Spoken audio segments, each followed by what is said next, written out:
Hey everyone, welcome back to K-Korner, the channel where we dive into the wild world of entitled people and their unbelievable stories. Hope you enjoy it, and without further ado, let's go. This was 16 years ago. I lived in these apartments going on 3 years, was happy there, had wonderful neighbors. I was always respectful to my neighbors next to me and below me by being quiet in the evenings, and my neighbors deeply appreciated it. Then we had some new renters come in across the parking lot. Same complex. About every Friday night they would have parties. I lived in Southern California and most nights the air is calm, so sound traveled like an amphitheater. I also then had my youngest son who was a baby. At 11 p.m. to 3, all you could hear was them talking, whooping it up, laughing like they were standing right next to my bed. Yes, the windows were closed. About the fourth weekend, I would call security. They go talk to them. Very little help. Next weekend, same. I finally went over and told them to quit as they were way too loud. They laughed and kept going. Their next-door neighbor said that I needed to be quiet. Couldn't understand how they didn't hear their neighbors. Finally started calling the cops. Next rent payment, I went to the apartment office and complained as I made the payment. The office said I was the problem. At this point, I was done. I started looking around and decided to buy a home. Following week, I made an offer and it was accepted. The office staff told me that they were happy to see me go as I was a problem on these party nights. After 6 weeks of closing, I pack up and move. My oldest son came to help me. As we were loading up, one of my neighbors who lived next to my apartment and said they envied me as they too were tired of our partying neighbors. The neighbor next door to the party group yells out to me and said good riddance. I rolled my eyes and the nice neighbor asked her what her problem was as the only disturbance in the area was her neighbor as they had all of their parties. Anyways, 2 months later, I drove to the apartments to find out that every single renter in my building and half from the building next to mine were vacant. Everyone moved because of the party group. The apartment complex finally evicted the renters that were partying. I guess losing one renter was okay, but 16 apartments vacated because of them was too much. This was about $35,000 a month. I spoke with a couple of my old neighbors and found out that when they gave their notice to end their lease, the apartment managers tried talking them into staying. They told them that they were done with the neighbors who partied all the time. It took them a few months to get new renters in, especially after all of the negative reviews they got. Years ago, shortly after I'd left the service, my girlfriend, now wife, and I moved in together halfway across the U.S. from both of our respective families, long stories for another time, and to a place where we both had friends as a result of our military travels. One of my wife's friends, we'll call her Anna, had gotten married in the intervening years since they had last been together, and was in the process of a divorce since her husband had knocked up the checkout girl at the local orchard. She had left the home, a single-wide trailer, important later, they owned, left the car they owned, which she had solely paid for, and was still in her name. Moved back in with her parents and got a second job. She already worked at a large, big-box retail establishment. Of course, my wife and I commiserate with her on multiple occasions about how poorly she'd been treated. Anna made a remark at one point about missing her bills that month. My wife asked what bills. You live with your parents, you have 2 jobs, no credit cards, and you never do anything expensive. What could you possibly owe anyone money for? It turns out that she still had a checking account linked to her ex-husband's account, and when he decided not to pay the mortgage or the car payment, they simply took it out of her account, marked the loan current, and went on with their lives. Shortly after the divorce, he would make most payments, but for the last year or so, he hasn't made a single one. So, ex-hubby has perfect credit because he never misses a payment, and Anna's credit is in the toilet because she is constantly late on her own bill. Anna may have 2 jobs and not a lot of bills, cell phone, car payment, insurance. When she's making someone else's mortgage and car payments as well, she's pretty much broke, and that's why she never does anything expensive and has to have me change her oil in my gravel driveway because she can't afford $20 for Jiff Lube. I asked her why she didn't close the accounts and go somewhere else. Anna's answer, but if they miss their payments, the bank will take their house and their car, and they have a baby. I can't do that to them. I did the Forrest Whitaker eye. Then I said they're taking advantage of you pretty badly. They've established that you'll pay all their bills for them, and they can do whatever the hell they want because you'll never force the sale of the house or the car.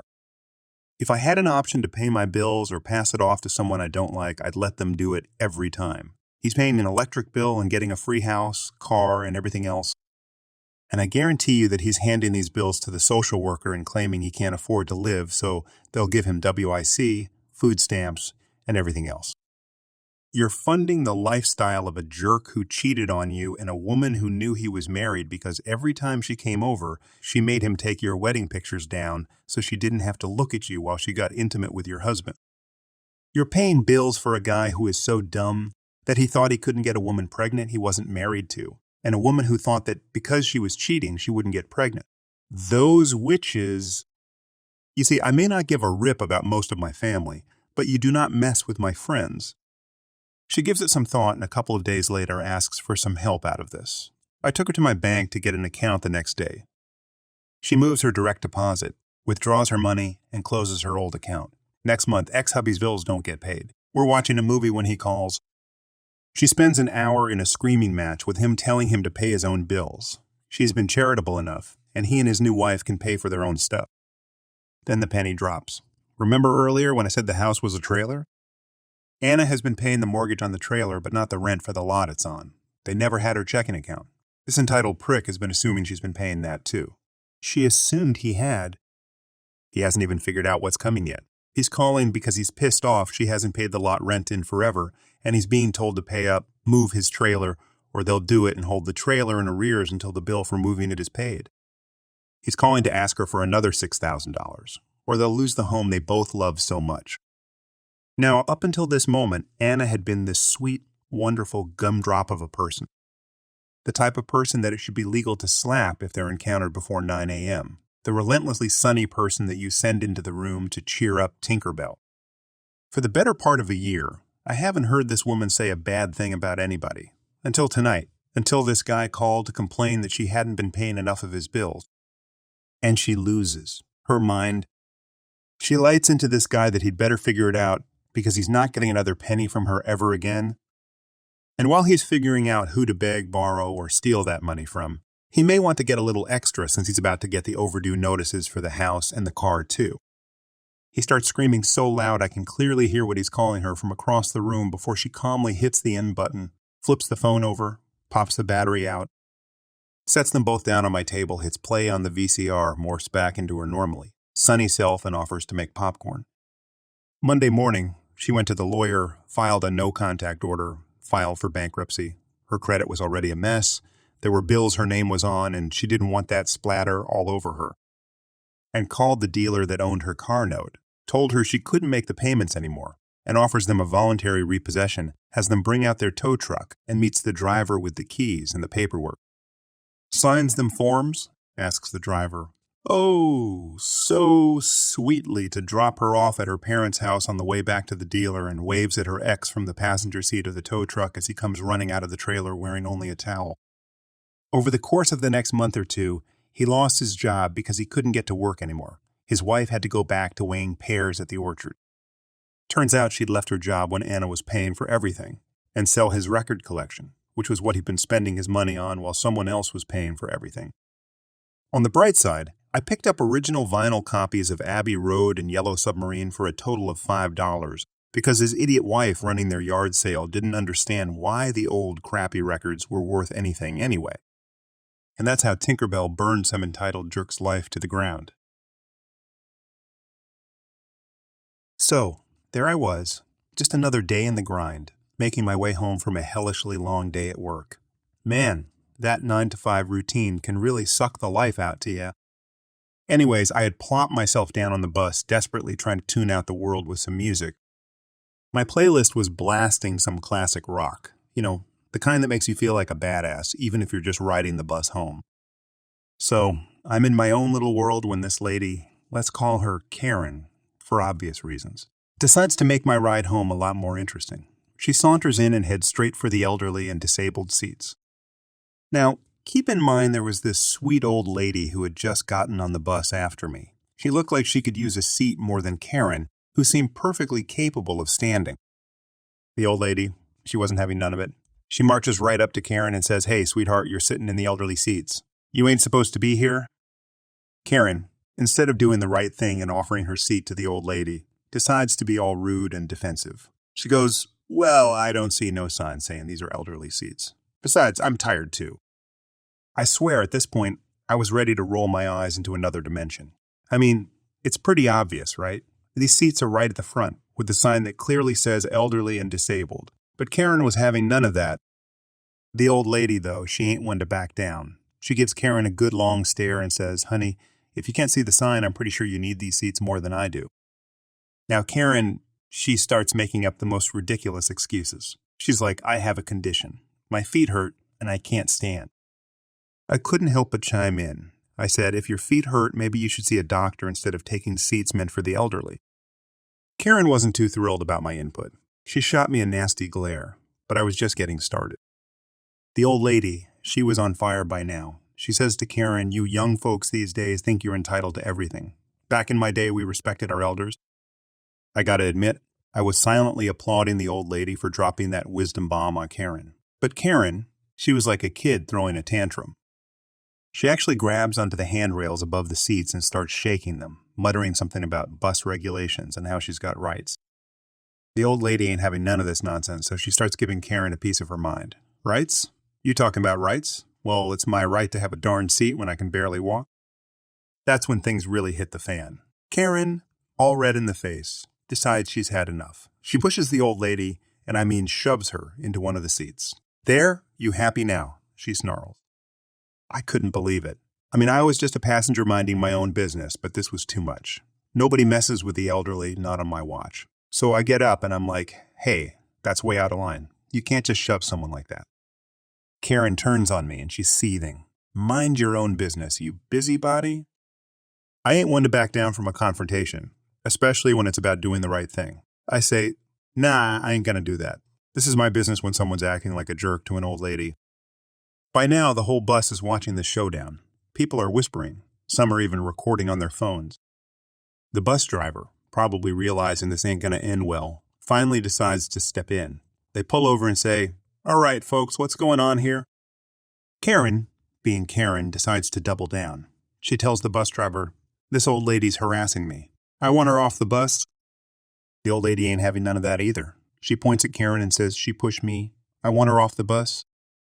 It's like a Mexican standoff, but with words. The bus driver, clearly fed up with the drama, says, "All right, Karen, you gotta get off the bus." But Karen, she ain't going down without a fight. She says, "I ain't getting off. This is a public bus and I paid my fare." The bus driver, they've had enough. They give Karen a stern look and say, "Look, you can either get off the bus now or I can call the police. Your choice." Now, Karen, she ain't exactly the brightest bulb in the box, but even she knows that messing with the police ain't a good idea. She mumbles something about unfair treatment, and "I'll report you" as she storms off the bus. The old lady, she's finally got her seat, and she's all smiles. She looks at me and says, "Thank you, dear. Some people just need a reality check." I give her a nod and a smile. "No problem, ma'am. Glad I could help." The bus driver, they apologize to everyone for the delay and get us back on the road. As for me, I go back to my seat, put my headphones back on, and crank up the volume. The classic rock's playing, and I'm feeling like a hero, even if it's just for a moment. See, life's full of little moments where you gotta stand up for what's right, even if it means getting involved in some bus trauma with a Karen. But hey, it's all in a day's ride, right? I have a story that started before the COVID pandemic and just concluded a while back. I'm a typical simple guy who just likes relaxing and was born with the proverbial silver spoon in my mouth. I'm the black sheep of my family and a middle child to boot, double whammy, but I at least have a little brains and some luck, which I kind of use on a day-to-day basis. Due to my parents' connections, I managed to get into lucrative schools in my country, did my military service and was promoted upward to captain and later on was shipped off to college out of the country. I've never been too close with many people apart from my circle of friends, and I prefer it that way. After my college, I was employed in government. You guessed it, family connections. And after a few years was able to use my name to get ahead and meet people who helped me set up several businesses in my area, a coastal city, where this story happens. The money I used was generally allowances, small inheritance from my late grandma, some investments, a fund that was started when I was a baby and money gifted to me by my family. Basically an attempt not to leave me broke enough to embarrass them, even though I am a simple, low-maintenance fellow. My businesses are booming since the coastal area we live in attracts a lot of tourists, local and international. And of course, some locals who wish to mingle with the tourists to get green cards, pen pals, spouses, and such. Typical coastal city, I guess. The incident. As a proprietor of my businesses, I have most, if not all, of my staff on salary, since it's the best way for them to gain benefits, and is easier for me as a business owner tax-wise. Tipping is more of a gift, typically, since we do not have a tipping culture. And I have my staff on comprehensive medical insurance, which has additional dental and optical, on top of the National Governmental Healthcare Medical Scheme. Our government hospitals provide all services free, but wait times for elective surgeries are exhausting. We also have a mandatory legal requirement to provide employees with retirement benefit savings.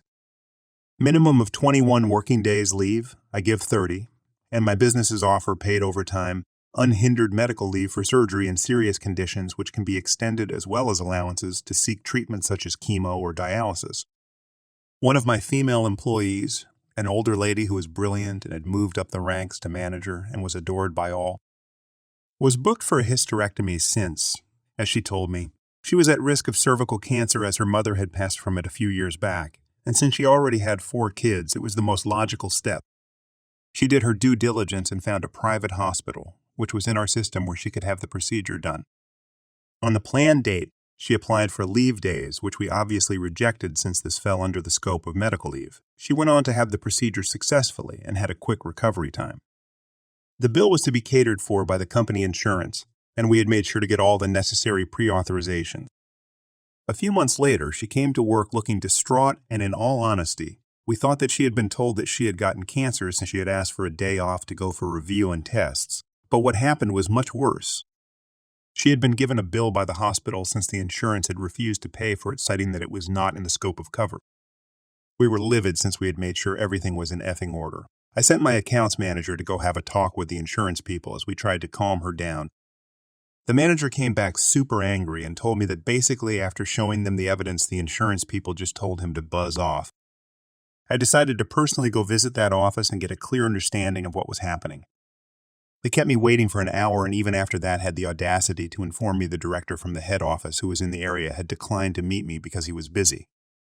I was angry, so I decided to go to their head office in the capital city, a 2-hour flight. The head office was no help and informed me that they had revised their policy and that it was not covered. I asked when the policy was revised. They informed me a month prior.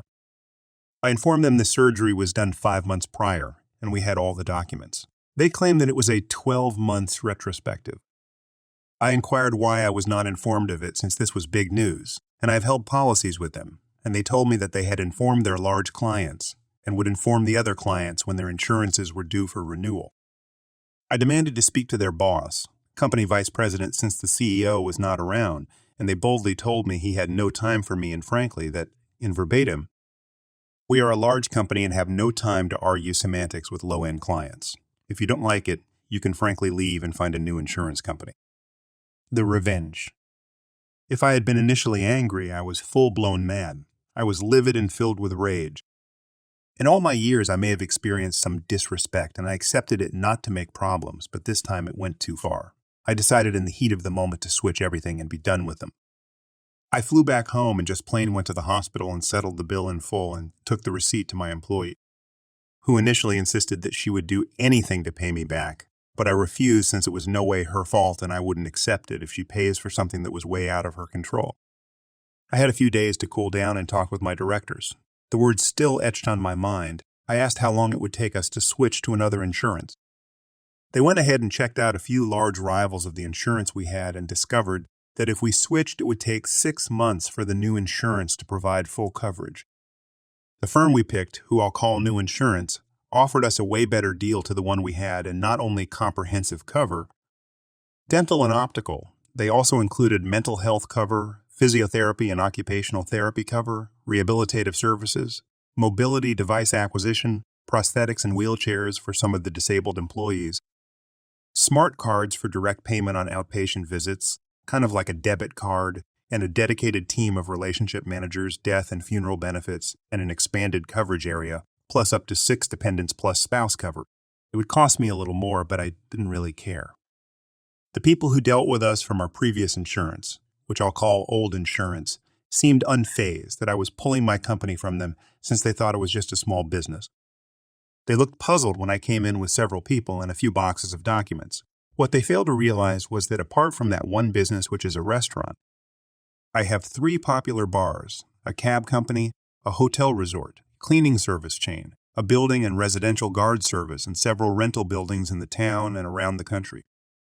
Their shock was compounded when they were informed by the lawyer just who I am, and the shock, awe, confusion, and panic when they heard my family name was an extremely satisfying sight. Cue the pleading and attempted negotiations and apologies. It was so big that the news reached their head office, who sent not only their director, the one who was apparently too big to see me, but also their chief legal officer, chief financial officer, and president of the company. I somehow also earned a personalized call from their CEO, who was abroad. No amount of sweet-talking was changing my mind, and by the end of 6 weeks, we had completely removed ourselves from the old insurance. It was now a waiting game to the beginning of the new insurance cover, and we really, really hoped that no one would become unwell by that time, but we were ready just in case.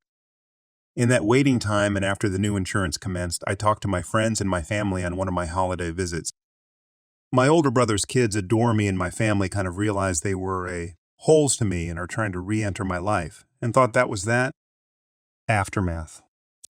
My friends and family took my words and also pulled their businesses from the insurance to other insurances. The company took such a huge hit, and when COVID came around and was a big deal, they were barely floating.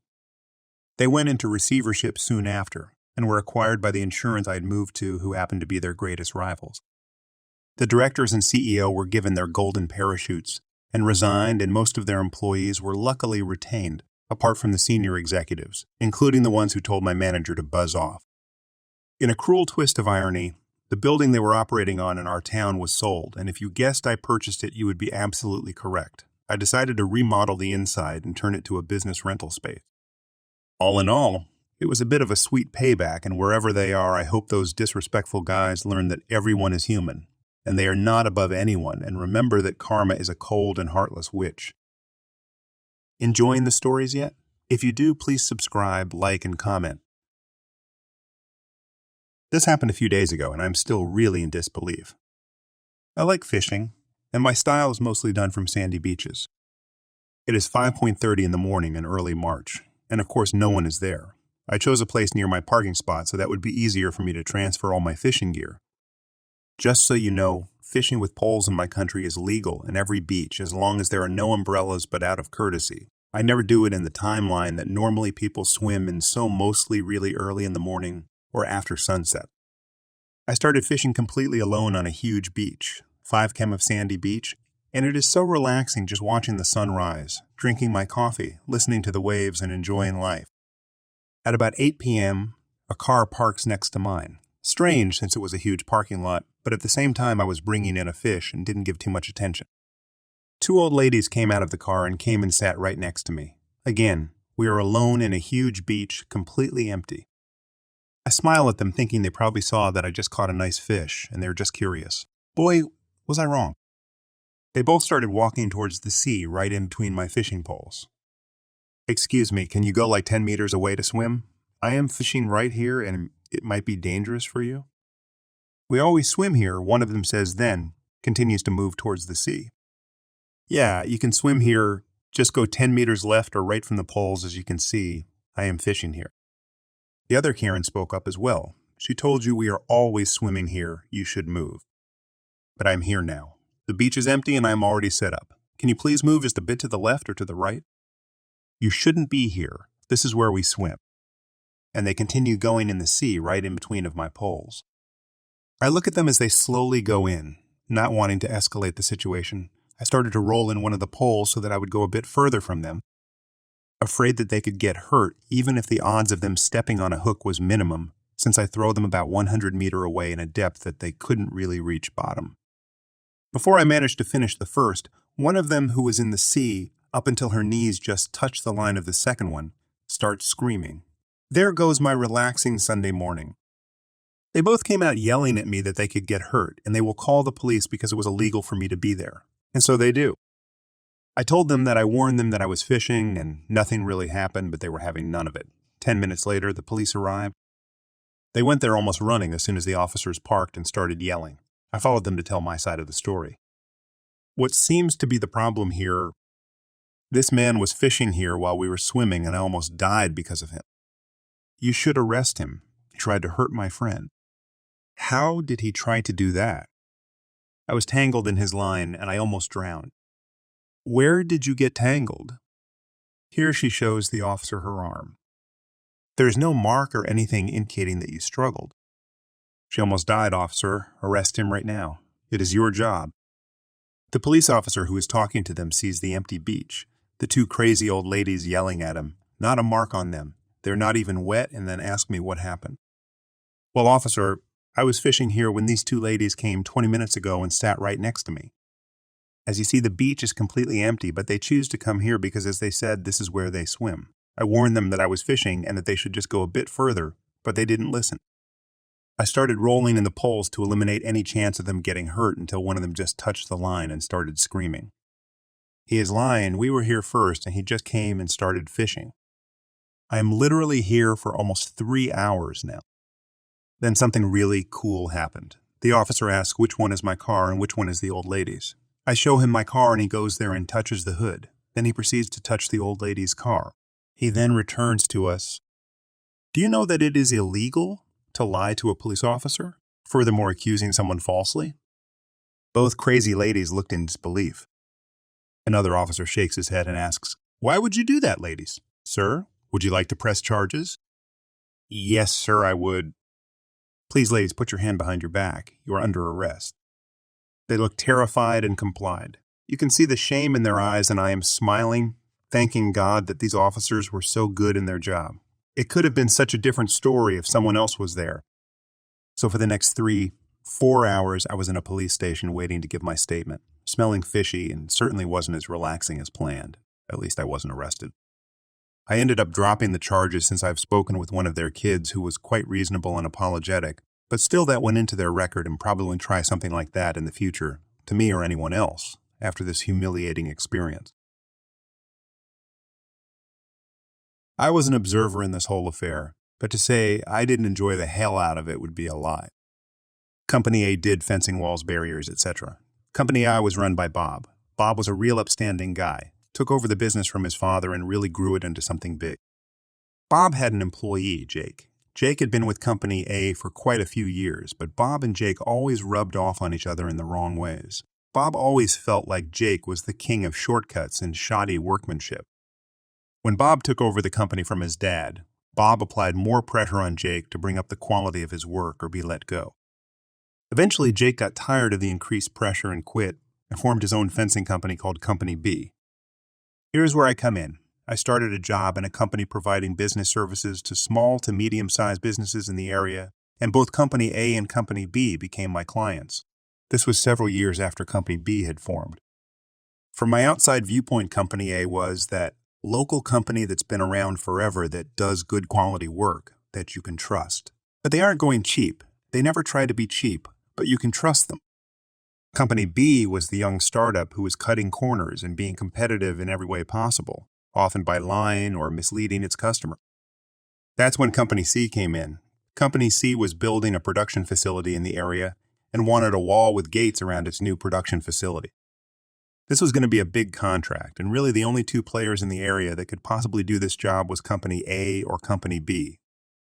This contract was worth a lot. If my memory serves me correctly, the job was somewhere near 7 figures. Company A and Company B went to go bid. Company B came in at like a 30% lower price point, and even though Bob tried to explain it wasn't possible for Company B to do the work that was promised at the price point that was given. Of course, money talks and Company B got the contract. I remember Bob was furious. In his eyes, he felt what Jake was doing was wrong. He didn't mind fair competition. But Jake's way of operating has always been way underbid, overpromise, relying on cost, overruns to make a profit. Bob's opinion on business was that a price is a price. And if he says he's going X for Y, he's going to do X for I, even if he loses money. It's how he was raised. Some time goes by, and Bob gets a call from Company C. They've apparently fired Jake and his company due to not being able to do the work required, and ask Bob if he can come in and fix the mistakes. Bob agrees and gets the job done. At this point, Bob starts thinking he's got to take Jake out. Jake is taking too much money out of his pocket. Bob comes up with the idea of buying Jake out. But Bob knows if he approaches Jake regardless of what he offers to pay, Jake is going to say no. So Bob's got to be smart. Bob is talking to me about this during one of our meetings. We have become quite close. And I tell Bob, I bet there are lawyers out there who specialize in helping other companies acquire other companies. Bob asks me if I know of any. I don't, but I did have a client who specialized in business law who would be more familiar with this whole thing.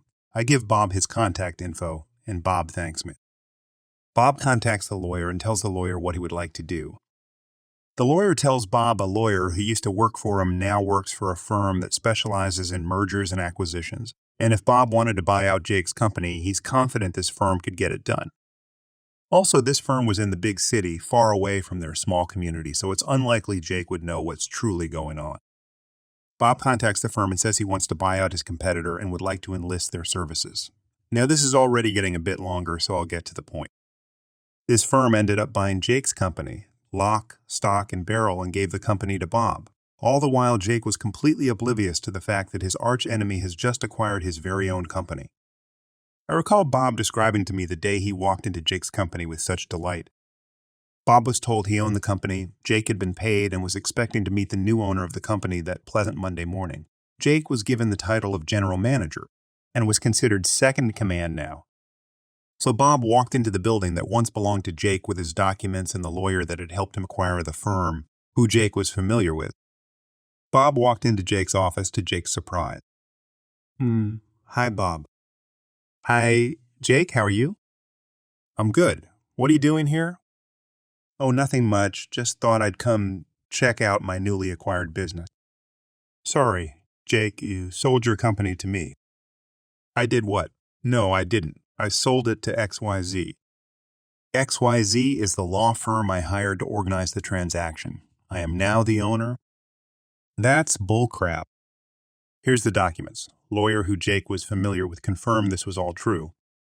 So, you're now my boss? Yes, now get up. That's my chair, and I'm tired. I want to sit down for a minute. This is my office.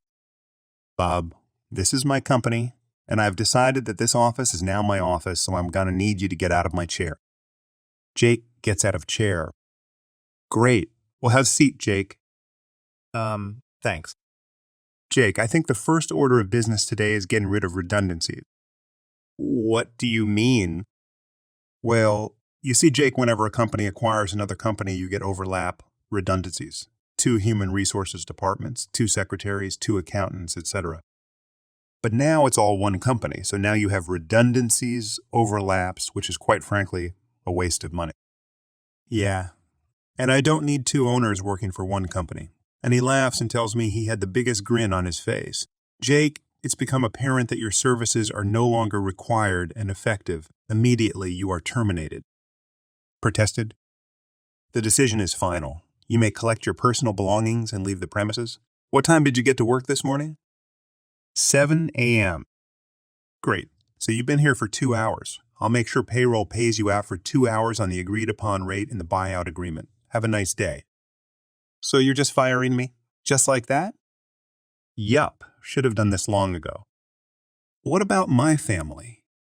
Jake, I just bought your company from you and paid you a lot of money. You'll be fine. Now get out of my office and out of my building. And that is how Bob acquired and fired an employee he should have fired long before. Some background. I remember the day vividly when Bob scheduled an appointment with me to go over Company B's services and negotiate a new service contract with us. It was the day Bob had fired Jake. Bob was in a great mood, one of the best moods ever. We did the business we needed to handle, and Bob said, PJ, you helped me a lot get this all done. I'd like to invite you out to dinner and drinks, and let's watch Monday Night Football together. Bob, I really didn't do much. Oh yes, you did. You pointed me in the right direction. Well, that's the least I could do. Very well. Still like to take you out to dinner and drinks if that's all right with you. Now I'm not one to turn down free beer and food, so I agreed. And that night, Bob and I went to a local hangout and watched Monday Night Football and ate and drank beer as Bob recounted this whole experience with such joy. Bob later rebranded Jake's company as a commercial-only enterprise and refocused his main company on residential, and both companies still exist today and run by Bob and son now. I am a mom of 3 kids, 2 in diapers. I don't leave the house much besides to pick up my oldest from school each day. My husband encouraged me to go out, and today I did to get some new clothes. I felt super anxious because I'm used to being home and in control of my surroundings and taking care of the kids. But I was trying to do some exposure to the world because it was necessary. Maybe it isn't as big of a deal as it is in my mind, but I was in line with 3 shirts that I kept picking up and putting back because I wasn't sure if I could even wait in line, but I did. I felt the women so close to me and I felt it, but I thought I was being oversensitive, so I just said in my head, "It's okay, she is definitely in your space, but it's okay she isn't bothering you." She then taps my shoulder and says, "Excuse me, I need to go to cashier 3 because I returned something to her before, and I need to go back to her specifically." There were 3 cashiers open. I was next before her, so whichever cashier opened first I would go to in a normal person's world. Number 1 seemed to be finishing faster, so I wasn't concerned anyway. But I lost my crap. I turned and said I will go to whatever cashier is open first because I am in front of you and your time isn't more important than mine. She looked at me and scoffed and huffed, and it was so crazy. This is why I don't leave the house. I don't get it. Time is priceless, yes, but it's not for you to decide that yours is more important than anyone's. It makes me boil. And also be a hermit. I just wanted some cozy sweatshirts. You effing miserable old lady, rushing with nowhere to go. Thanks for joining us. If you enjoyed the video, don't forget to hit the like button and subscribe for more captivating stories. Share your own experiences, opinions in the comments below, and let's keep the conversation going. Until next time, stay tuned for more epic tales.